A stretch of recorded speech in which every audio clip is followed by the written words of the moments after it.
Today we're doing a coilover install on my MX5 here named Binky. So as an initiation process that all of my cars have gone through, what better way to start off the first mod for this car than some MaxpeedingRods coilovers. My first ever mod for my S13 was some MaxpeedingRods coilovers probably about 4 years ago, but since then MaxpeedingRods have been working really hard to improve their products. In here we have the brand new T7 coilovers. And also they give you black coil spinners, which is really awesome. They used to give you red ones, but I really like the black ones. T7 coilovers. Now these are their highest quality ones yet, and also their most expensive ones as well. But they are a huge step up from the quality that they used to be. Here is one of them for you guys to get a look. They also look heaps better. They're black and grey or black and blue, black and yellow. You can choose the colors with some of the models, but some are only available in certain colors at the moment because they are quite new. But I really love the black design of this one rather than bright red or bright yellow as they have previously been. They'll be on the daily car, so they won't be under too much stress, but from a first glance they look really good. It's also got dampening on the top as well, adjustable dampening, which I'm pretty sure all their coilovers have, but the ones on my S13, the dampening thing actually broke many years ago and I can't adjust it anymore, so hopefully this one doesn't break. What we're going to do is we're going to jack it up and we're going to work on the front first. It's super easy to install. This is the ride height that we're currently working with the MX5. So as you can see on the front here, there is a pretty big gap in the front here. I'm not worried too much about lowering it too much because I don't want to become top bait. The rear is pretty jacked up, monster truck height as well, but again I don't want it too low for now. I don't want the police to be after me, so this is what we're starting with for now. Yeah, and we'll see what we end up with at the end of it. I'm gonna get the wheel off. It's super light compared to the 18s on the S13. Need a breaker bar. This is going to be harder than we anticipated. This is a lot harder than like a Skyline or a Sylvia. I think it's because they're stock and they're so long. We need to remove some of the control arm bolts. I did think to remove the lower ones, but we're going to do away with that. I seen someone on YouTube remove this top one, so I'm going to try ahead and remove the top one now. As you can see, we had the jack handle on the end of this shifter here to get it loose because I couldn't get it loose. Started raining for no reason, but the jack is under it to get the load off, and I'm going to whack this bolt out.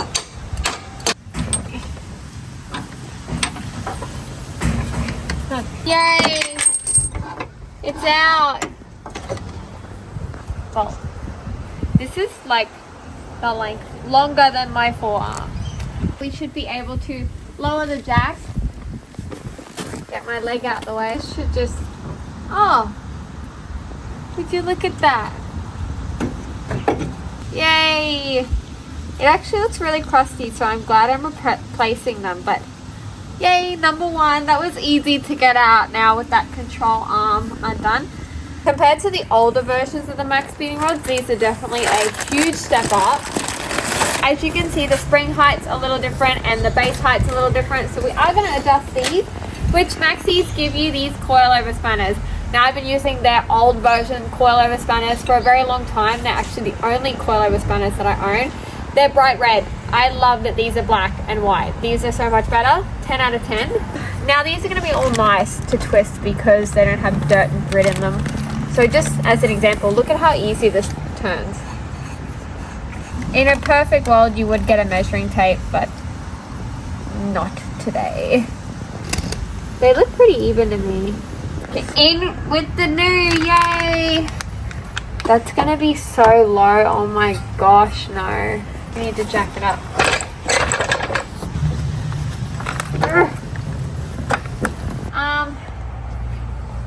Who makes a bolt this long, to be honest? I bet you if you want to buy one, it'd be like 40 bucks. Eee! Let's do these up now. Looks so fancy. Good. Good. We're gonna have to use one of these. Yeah, I shouldn't have did that. Okay, round 2 with the floppy bit. That should come out now. I'm gonna wonder why I have a sore hand tomorrow. Arrgh. is a lot easier than the front. I just had someone stand on this so I could get it out of the top. If you don't have someone to stand on this, maybe you could use a spring compressor tool. Look at that. It's rusty.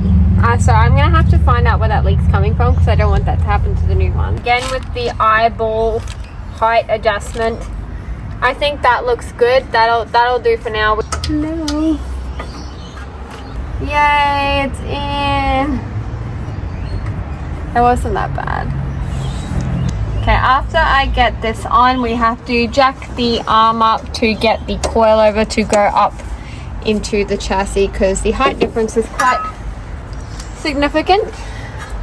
I really hope it looks so. I love like low, small little like go-kart looking cars.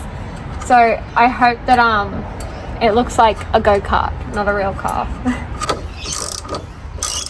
That is the end of the MX5 coilover video. I think I'm pretty happy with the ride height. I don't want to get pulled over by the police, so I think I'm going to leave it at this for now. Gonna go ahead and lock the collars all around, but you guys don't need to see that. Sun's so annoying.